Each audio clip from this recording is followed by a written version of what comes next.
Kia ora whanau.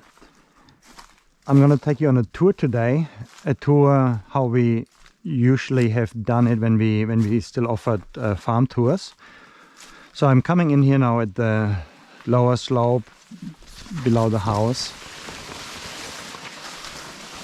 and so this is our grey water system. It's ferrous cement and more grey water system down here.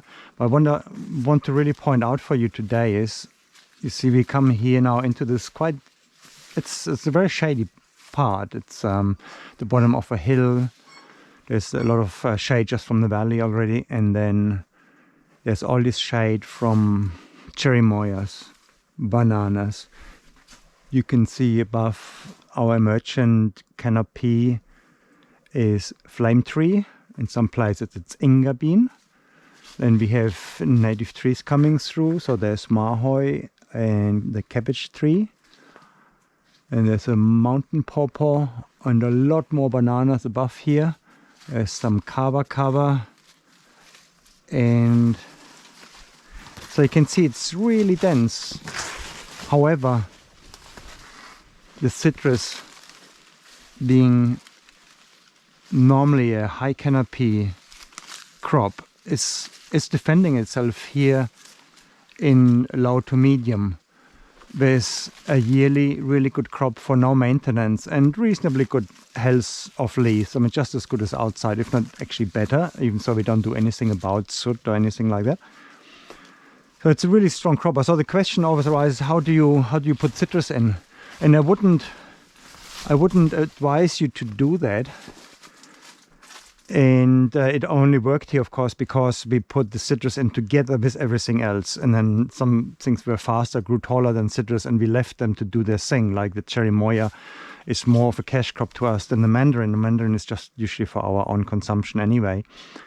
But it just shows you what it can handle. But it doesn't mean that that is the best situation for it. But just to see the total extreme of a spectrum. And as we come over here, that's where we had a slip about 10 years ago. It used to be a terrace going all the way through. Josh made a ferrous cement bridge here because for our tours it had to be safer than what we had before with logs. So this is sort of the dangerous part of the tour. And now we got a wee little bit of a gully here, which is quite nice. And all the slip got scooped out and there were rocks and sand put in place. So we have a nice draining little gully, the only gully we have on the property, which is really nice. I love gullies, something to them. A lot of plants like gully environment. And here we put another mandarin in. For a while we saw they're not going to do in amongst the shade, but once it's stratified out nicely, even so, again, this mandarin is too low. It shouldn't be as low as this in the system. It is below cherry moya, below banana, below flame trees. And we haven't managed in order to facilitate the mandarin. This is now after I clean what you see there. We just cleaned that area up. There was actually a much more canopy of inga beans above, but we staghorned that, just like we staghorned this foul tree, this native, that was also shading over this mandarin before. And nevertheless, through summer, it obviously got enough sun to do that, and it's quite healthy looking. Here's a neglected tamarillo that's sort of a bit out of our normal reach, and for no maintenance we still get a good crop here and there, but we have better ones than that. And here's an orange tree, also part of the same terrace. So as we go on, you see this is going to get to our steepest part on the section. So we put flame trees on contour every meter 20, right? And that gives us a support to put all these logs behind.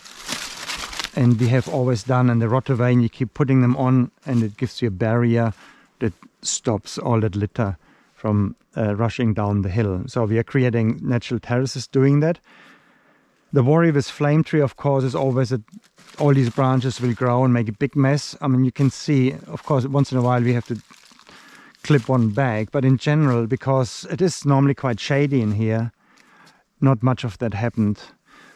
The Mahoi you see all over here is a great plant to put on a slope. It has a very dense root system. It's a native, it's a really good fodder, and it can handle the pruning very well. So we pruned that one bag about 2 weeks ago.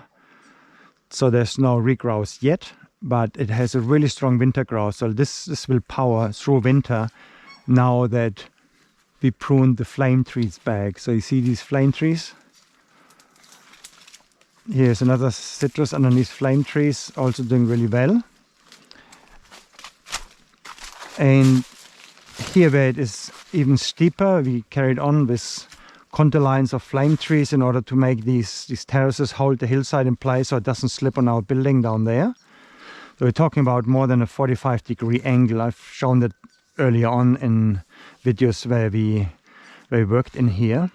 But now you see we open it up for winter, leaving only the occasional whip to make flowers, and pretty soon the rest of the leaves will drop anyway, and there will be only a beautiful red flower on each end, which the tourists will really enjoy.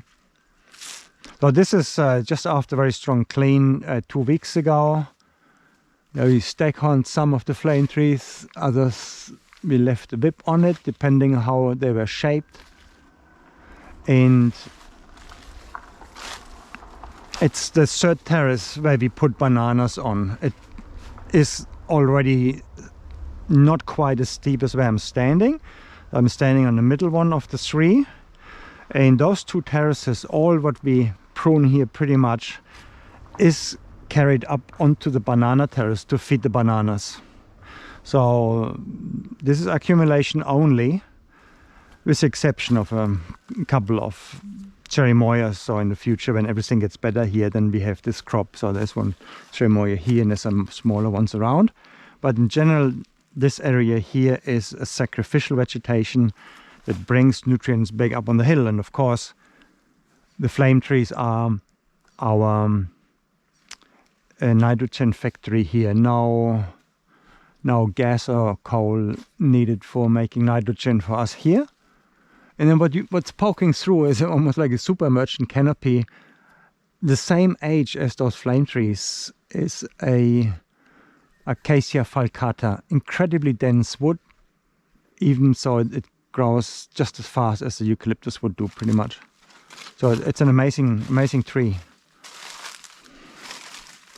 And yeah, so here you see our first 3 terraces on contour, and that is okay if you only plant trees. And here we also had vetiver grass in between the trees. You can see the remnants of it. Sometimes in summer it picks up a bit, but it's amazing how much shade it has tolerated under the flame trees. But it is sort of on its way out, really. And I think there might be better grasses than vetiver grass for us. But we can get away with making it on contour because it doesn't hold water. The water is just percolating through, it gets slowed down, litter gets left behind, but no water is able to pool. So that's okay.